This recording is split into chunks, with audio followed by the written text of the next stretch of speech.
दोस्तों, आज के खास वीडियो में हम बात करने वाले हैं एक ऐसी यात्रा के बारे में जो जितनी कठिन है लेकिन पूरी होने पर वह उतनी ही शांतिपूर्ण और मन को आराम देने वाली है। तो हम बात कर रहे हैं दोस्तों हमारे उत्तराखंड में स्थित 12 ज्योतिर्लिंगों में से एक केदारनाथ धाम की, जो कि उत्तराखंड के 4 धामों में से भी एक है। काफी ऊंचाई पर स्थित केदारनाथ धाम चारों तरफ से बर्फीली चोटियों से घिरा है। इसी वजह से मात्र 6 महीने के लिए श्रद्धालुओं के लिए केदारनाथ धाम के कपाट खोले जाते हैं। जितनी भौतिक संसाधनों की कमी यहाँ पर है, उससे अधिक यहाँ प्राकृतिक सुंदरता का भंडार है। तो दोस्तों, समझते हैं सबसे पहले केदारनाथ धाम पहुँचा कैसे जाए। यात्रा करने के लिए सबसे पहले आना होगा हरिद्वार, और समय से सुबह की टाइम में ही हमें डायरेक्ट बस कर लेनी है सोनप्रयाग के लिए।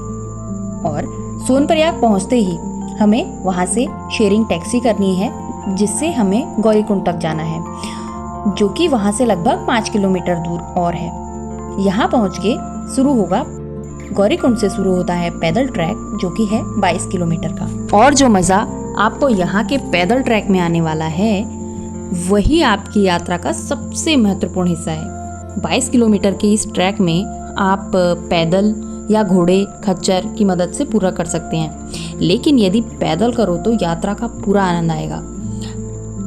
इस ट्रैक पर आपको जगह जगह पर खाने पीने की चीज़, ठहरने की व्यवस्था, और साथ ही मिलेगा आपको नेचर व्यू, जंगल, झरने, नदी और हिमालय परिदृश्य, बदलता मौसम, ये सब चीज़ें आपको देखने को मिलेंगी। लेकिन रास्ते में कब बारिश शुरू हो जाए, कब मौसम बदल जाए, कुछ पता नहीं।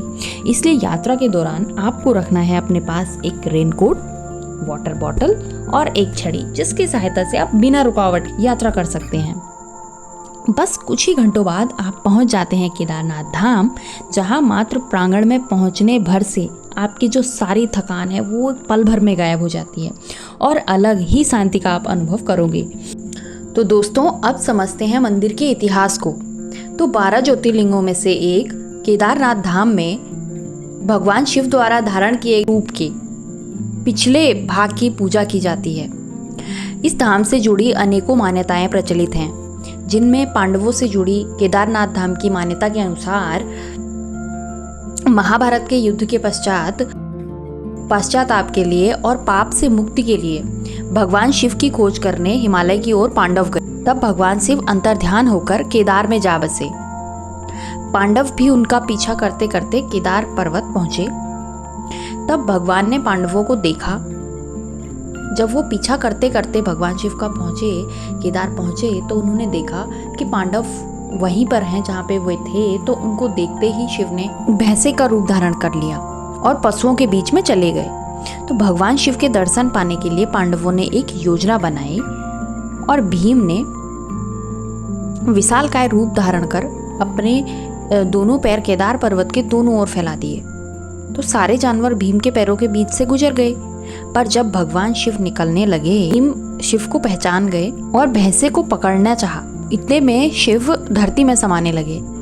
तब भीम ने पिछला भाग कसकर पकड़ दिया और भगवान उनकी शक्ति से प्रसन्न हुए और दर्शन देकर पाप से मुक्त कर दिया। मान्यता के अनुसार भैंसे का मुख नेपाल में निकला, जहाँ शिव की पूजा पशुपतिनाथ के रूप में की जाती है। तो दोस्तों, आज के खास वीडियो में बस इतना ही। मिलते हैं जल्द ही अगली वीडियो में बहुत ही सुंदर यात्रा के साथ।